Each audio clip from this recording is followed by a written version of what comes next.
I scarcely remember the moment I arrived at Ravenwood Castle. The winding path up the cliffside had been treacherous, the carriage rattling over uneven stones, and the horses breathing heavily against the mist. When I finally stepped out onto the slick stones of the courtyard, the place loomed over me like a forgotten titan, its towers swallowed by dark clouds. A man emerged from the shadows, his silhouette sharp against the moonlight. "Welcome, Mr. Hensley," he said, voice low and smooth. "I am Lord Dorian. Come inside." His grip was cold and strong as he clasped my hand, and I followed him through the arched doorway into the castle. The interior was dim, the only illumination coming from flickering wall sconces that painted shadows across the stone walls. Lord Dorian led me down a long corridor, each footstep echoing in the silence. "I trust your journey was uneventful," he inquired, his tone almost playful. "It was long," I admitted. "The pass was nearly impassable." "Ah, the mountains are unforgiving," he said softly. "But you are here now. Let me show you to your quarters." The guest room was vast, with a four-poster bed draped in dark velvet. A fire crackled in the hearth, though it did little to warm the room. As I unpacked, I couldn't shake the feeling of being watched. The walls seemed to breathe, the shadows curling into unfamiliar shapes. That night, sleep eluded me. The wind howled through the cracks in the stone, and somewhere in the distance, a mournful cry echoed across the valley. I lit a candle and reached for my journal, documenting every detail of this strange place. May 6th. I woke to silence, the sun barely piercing through the heavy curtains. The castle felt empty, yet I sensed unseen eyes following my every move. I wandered through the hallways, past faded tapestries and locked doors, each step more hesitant than the last. In the library, I found Lord Dorian waiting. He stood before the fire, hands clasped behind his back. "Mr. Hensley," he greeted. "I trust you slept well?" "Not exactly," I confessed. "This place, it's unlike any I've seen." "Ravenwood has a long history," he said, turning to face me. "Many secrets lie within these walls. But come, there is much to discuss." As we spoke, I felt a strange pull toward him, as though his voice wove a spell around me. He moved with an unnatural grace, his pale features unreadable in the firelight. Later that night, I heard it again. The cry. Louder this time, closer. I crept from my bed and down the dark corridor, following the sound. The castle seemed to shift around me, the walls narrowing, the air growing colder. When I reached the great hall, I saw him. Lord Dorian stood before the window, silhouetted against the moonlight. His head tilted upward, eyes closed, as if listening to some distant call. Suddenly, he turned. His gaze met mine, and for a moment, time seemed to stop. "Mr. Hensley," he whispered. "You shouldn't be here." Before I could speak, the shadows surged forward, and darkness swallowed me whole. When I awoke, the cold stone floor pressed against my cheek. My head throbbed, and the darkness was nearly impenetrable, save for the faintest glimmer of moonlight slipping through a high, narrow window. The air was damp, and the silence so profound that I could hear the frantic beat of my heart. I sat up slowly, trying to gather my bearings. The great hall was empty, save for the echo of my own breathing. The window where Lord Dorian had stood was vacant, the moon casting long, skeletal shadows across the stone. A shiver ran through me as I pushed myself to my feet. Suddenly, the faint sound of footsteps echoed down the corridor. I pressed myself against the cold stone wall, heart pounding. The steps grew louder, more deliberate, until a figure emerged from the darkness. It was Lord Dorian. "Mr. Hensley," he said softly, "you are awake." "What happened?" My voice trembled. I heard a cry. "I saw you at the window." "And then?" "You fainted," he replied smoothly, though his eyes glimmered with something unreadable. The castle can have a strange effect on newcomers. The mind plays tricks, especially at night. "Come, you need rest." I hesitated, but there was little choice. I followed him back through the winding corridors, the torchlight casting eerie shadows on the walls. We reached my chamber, and he pushed the heavy door open. "Sleep, Mr. Hensley," Lord Dorian said. "We will speak more in the morning." The door closed behind me with a heavy thud, and I was alone once more. I collapsed onto the bed, but sleep did not come easily. My dreams were dark and twisted, filled with whispers and shadows that crept along the walls. When morning came, I found a tray of food waiting beside the bed. The fire had been rekindled, though I had heard no one enter. I ate quickly, eager to explore the castle in daylight. The corridors were no less unsettling in the light. The portraits that lined the walls seemed to watch me as I passed, their eyes following my every move. I found myself drawn back to the library, where rows of ancient tomes lined the shelves. As I browsed, my fingers brushed against a leather-bound journal. Curious, I opened it, the brittle pages crackling beneath my touch. The entries were old, written in a delicate hand. As I read, a chill crept down my spine. The master grows restless. The shadows whisper his name. I hear them at night, calling from beyond the veil. He watches us all. The words blurred before my eyes, and a sudden gust of wind blew through the room, snuffing out the candles. I turned, heart racing, but there was no one there. Suddenly, I felt a presence behind me. I spun around, only to find Lord Dorian standing silently in the doorway. "Mr. Hensley," he said, his voice as smooth as silk. "You have found my little collection.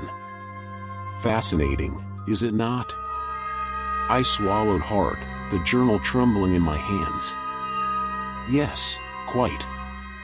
His eyes glimmered in the dim light, and for a moment, I could have sworn his shadow moved independently of him.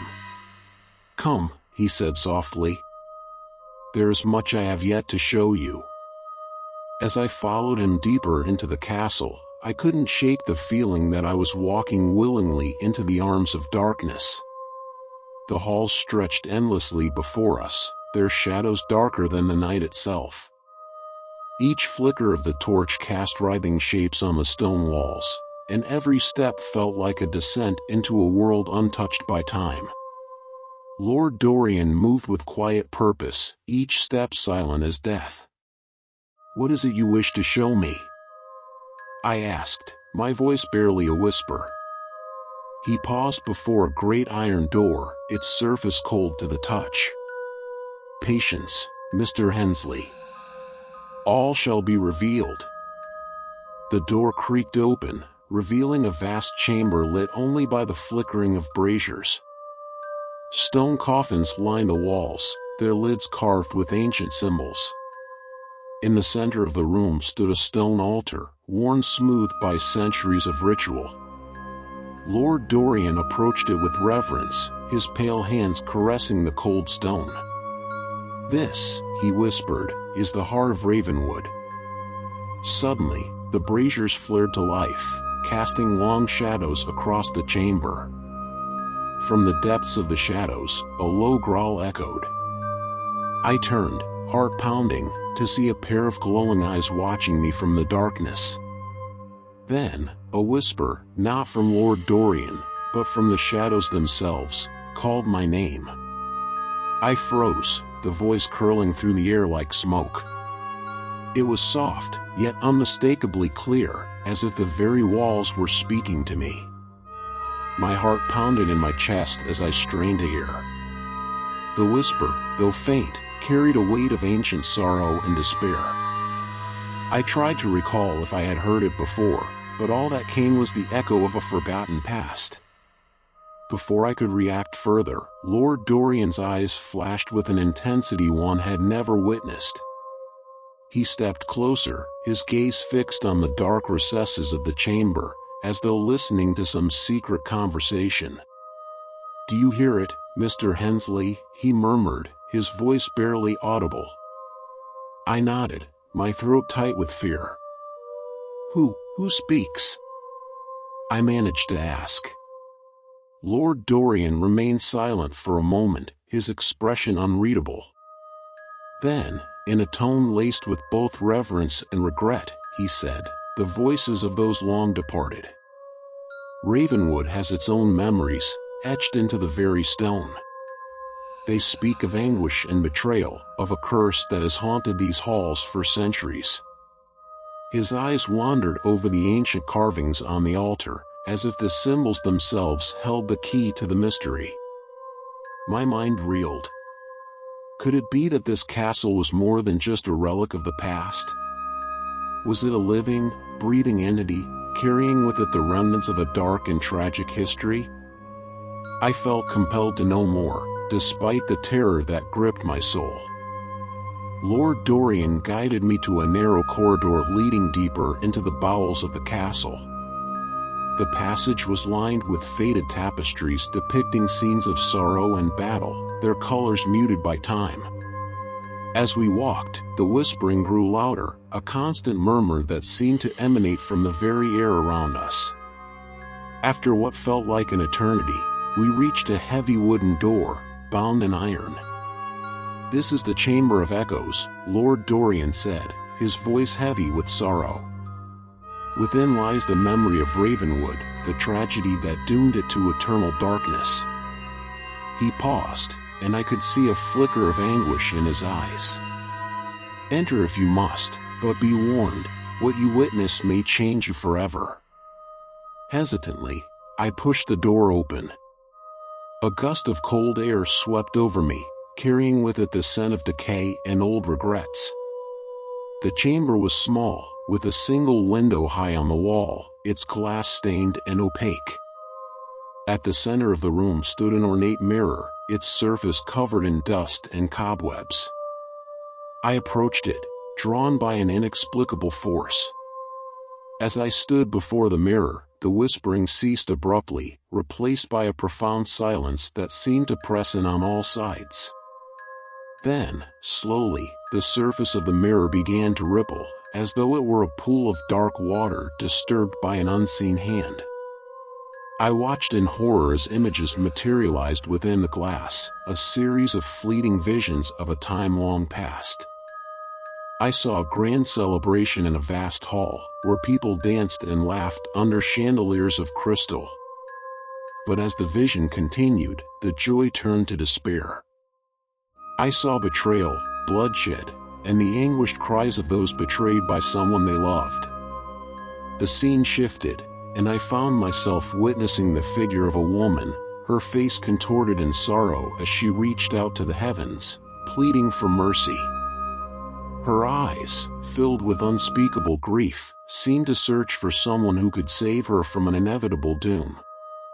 The images vanished as quickly as they had appeared, leaving me trembling before the mirror. I turned to Lord Dorian, who stood in the doorway, his face pale and haunted. "That," he whispered, "is the memory of the curse. A curse born of betrayal and sealed with the blood of the innocent. Ravenwood Castle was built upon the ruin of a great tragedy, and its walls echo with the pain of those who perished here." I struggled to comprehend his words. Who were they?" I asked, my voice barely above a whisper. "They were the lost souls of Ravenwood," he replied. "Once, this castle was a beacon of hope, a sanctuary for the noble and the brave. But greed, envy, and treachery shattered that dream. A terrible pact was made in the depths of despair, and a curse was born. Every generation, the castle claims a soul, and its memory endures in the whispers of the dead. As his words sank in, I felt a chill that was not entirely due to the cold. The air around us seemed to thicken with sorrow, and I could almost feel the weight of countless lifetimes pressing down upon me. I realized then that my presence in Ravenwood was no mere accident. I had been drawn here by forces beyond my control, forces that sought to reveal the truth of this cursed place. For hours, I stood in the Chamber of Echoes, absorbing the terrible history that unfolded before me. When at last I left, the corridor outside felt like a different world, a world bathed in the cold light of dawn, yet shadowed by the memories of the night. Lord Dorian's silence accompanied me as I wandered through the castle, and I found myself questioning every creak of the floorboards, every whisper of the wind through broken windows. As the day wore on, I returned to my chamber, my mind a turbulent sea of thoughts. I could not shake the vision of the grieving woman in the mirror, nor the echo of lost souls crying out in the darkness. I resolved to seek answers, to unravel the mystery that had ensnared my fate.